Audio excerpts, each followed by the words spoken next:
Demons are one of the most mysterious topics in the Bible. It never really explains where they come from, but there's actually this whole backstory to this topic that has almost been forgotten. I'm sorry, modern day America, but you've been cheated out of the greatest story ever told. I believe that there were real demons in Jesus' day, and I believe there are real demons right now. Now, I've been wrestling with this question for many years because I'd always go to these churches where the pastor talks about demons and evil spirits. Even in the Bible, Jesus would cast out this demon called Legion and send it into a herd of pigs who then pretty much drowned themselves in water. See, I had always known about demons, but I never knew exactly where they came from. That was until I started doing some really deep research. See, it all starts before the flood of Noah, for in those days, the earth was failing.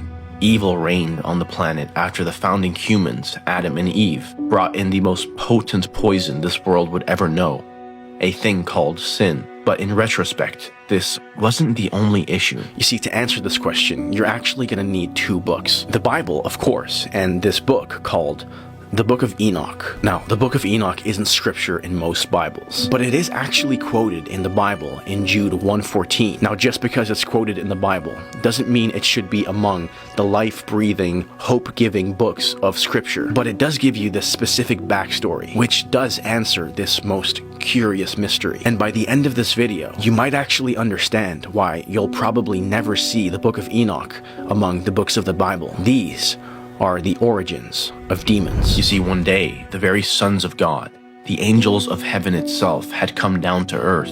They had seen how humanity multiplied over the years, and as they saw the daughters of man, something had finally clicked. In their minds, something became unhinged. So a decision was made. They simply had to meet these women, marry them, be with them. A cosmic sin against God, completely unforgivable. So they landed on this mountain for the specific reason of making an oath. A promise to stick together, never to abandon this plan. An oath to share the blame of whatever punishments would surely ensue. Then they descended down to civilization. And it seems like it wasn't difficult for them to find their wives. Soon enough, these eternal beings, older than the fabric of the earth itself, had found their victims. Young, impressionable women who were amazed at these beings who knew so much. But you gotta understand, this isn't a love story. This is about a predator and its prey. No human could have guessed what happened next. You see, it turns out something extremely bizarre happens when you mix angels with humans. Our DNA seems to be constructed in a certain way that receives a counterpart, like pieces of a puzzle. It expresses physical features based on how powerful its biological code is, and these angels were of a different world. So when these daughters of man became pregnant by the sons of God, they would give birth to the giants. These beings grew up to be 100 meters tall, each generation compounding on each other, creating these freaks of nature with absolutely no place on God's green earth. They were apex predators, loosely controlled by humans who were indeed their own family, but they were only family as long as they could keep them fed, happy, docile. What else were they to do? Until finally, that day came. The food ran out.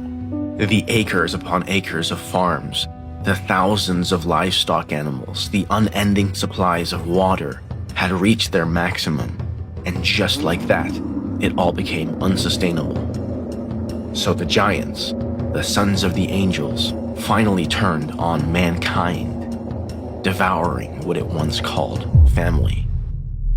And make no mistake, God had known about this.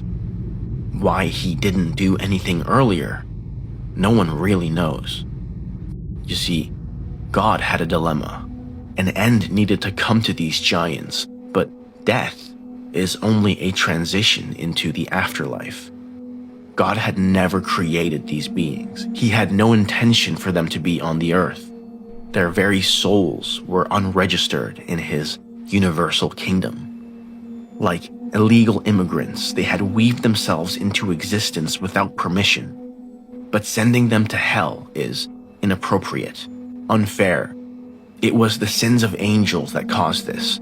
Humanity sinned, but we came from good, straight from God himself. The giants had always come from evil. They never even knew or could begin to understand good. So sending them to hell was inappropriate, and allowing them to enter heaven was just not possible, for there is simply no such thing as heaven for a giant. So a decision was made. The eradication of the giants would take place, but their afterlife would be spent on the earth, just behind the veil of reality, in between dimensions, in a spiritual realm. And so, God enabled a fury to be let loose on the giants. After feeding on humans for so long, the giants would now start devouring each other, each dying at the hands of their own brothers, until the very last giant finally perishes into darkness.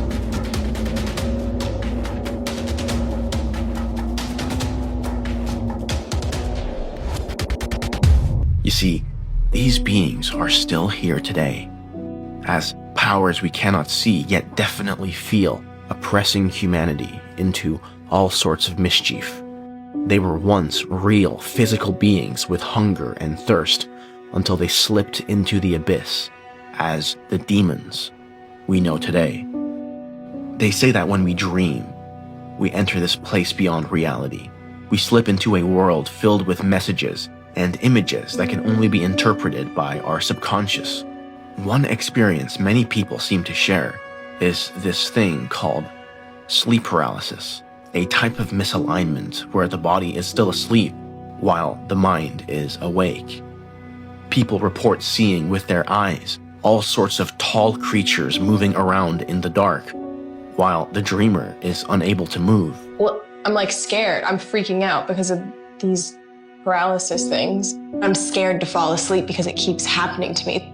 It almost feels like my heart stops. What's even more crazy to me is actually what we call this phenomenon. See, I suspect these giants from before the flood are still here, just in the darkness, messing about with humanity, as the so-called demons and evil spirits we know today.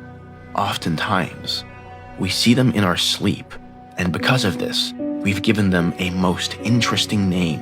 Ladies and gentlemen, I believe this is called the sleep paralysis demon. It's genuinely frightening, and I don't know how much of it I can do. You are about to experience a brief simulation of a psychotic episode in a patient with schizophrenia, as reported by actual patients.